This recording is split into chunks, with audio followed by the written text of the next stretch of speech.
Seseorang yang keluar dari kantor pinjol membocorkan hal yang membuat DC itu nggak mau lagi nagih ke kalian. Bahkan menghubungi kalian aja nggak mau. Di sini saya mau bahas buat teman-teman semuanya dan saya akan bocorkan semuanya.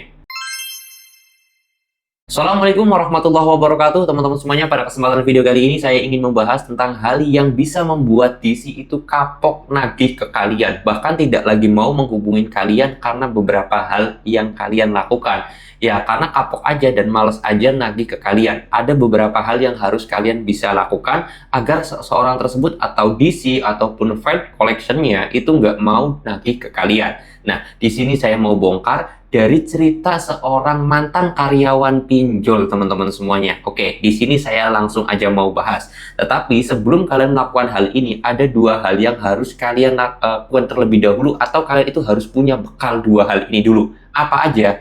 Pertama, keberanian. Karena kalau misalkan kalian nggak berani, itu malah justru berbahaya. Karena ini ya memang penuh resiko, tetapi memang ini bisa menjatuhkan DC itu sendiri, teman-teman ya. Jadi kalian harus punya keberanian. Lalu kemudian yang kedua adalah sikap bodoh amat dan cara berbicara bodoh amat atau merendahkan lawan. Atau gaya bicara kita, entah gaya chatting atau gaya berbicara kita untuk menjatuhkan lawan. Ini harus punya skill ini dulu, teman-teman ya. Pertama, keberanian dan juga skill untuk menjatuhkan mental lawan. Nah, ini perlu kalian punya terlebih dahulu agar DC itu nggak bakalan lagi nagih ke kalian atau mau menghubungin kalian. Oke, terus caranya gimana, Bang? Caranya adalah dengan cara yaitu membalas setiap chat DC, mengangkat telepon DC dengan cara meremehkan atau merendahkan DC itu sendiri. Ini menjadi hal yang sangat menarik banget. Kenapa kok bisa gitu? Ya karena kita kan selalu diserang oleh DC, diancam, ditakut-takutin, diteror, dan yang lain sebagainya. Ketika kita punya mental keberanian dan juga punya skill lagi untuk menjatuhkan lawan, maka sebenarnya dia akan kalah. Ketika dia kalah, dia akan kena mentalnya dan akhirnya nggak mau lagi nagih ke kalian. Contoh kecil gini, ketika kita diancam oleh DC, itu sudah banyak banget ya. Saya akan datang kepada kamu sama RT RW. Datang aja bang, orang saya RT-nya. Itu membuat jawaban seperti itu, percaya atau tidak, itu akan membuat DC itu kesel, ya kan? Kamu bayar dong ini hutang kalian tuh, kamu gue nggak mau kerja, ya biarin aja. Emang lu kerjaan lu juga nggak beres, buktinya lu nggak bisa nagih ke gua. Nah, jawaban-jawaban seperti itu membuat DC itu akan emosi dan juga kesel. Sama halnya ketika kita juga sedang berbicara, sedang mengobrolkan sesuatu yang serius, tetapi lawan kita atau lawan bicara kita atau yang kita ajak ngobrol itu malah meremehin kita, ngerendahin kita. Kita akhirnya males banget ngobrol sama orang itu, ya enggak? Jawabannya sama dong.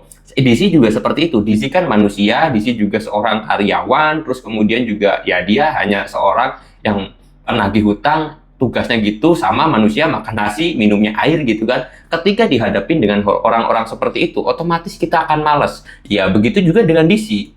Kita lagi ngobrol nih, serius, ngobrol, pembicaraan serius, tetapi yang kita ajak ngobrol tapi malah ngeremehin kita atau bahkan ngerendahin kita. Itu ya kita suatu saat nggak mau lagi ngobrol sama dia, nggak mau lagi dekat sama dia.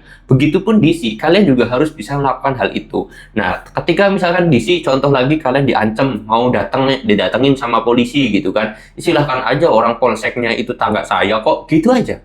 Atau polresnya tetangga saya kok, kalau nggak percaya datang aja. Kalian lawan pembicaraan DC tersebut, ancaman-ancaman DC yang dilontarkan kepada kalian, kalian bisa melawannya dan bahkan bisa membalasnya itu dengan cara menjatuhkan. Itu membuat DC akan kena mental dan akhirnya nggak mau lagi nagih ke kalian atau menghubungi kalian. Itu menjadi caranya. Tetapi ya kalian harus punya dua skill tadi, yaitu keberanian dan juga mental menjatuhkan pembicaraan lawan. Itu penting banget teman-teman. Saya jamin kalau kalian punya skill ini, kalian bakalan bisa menangani DC. DC itu pasti emosi atau field collection juga nggak mau datang lagi ke rumah kalian. Terus kapan kamu bayar?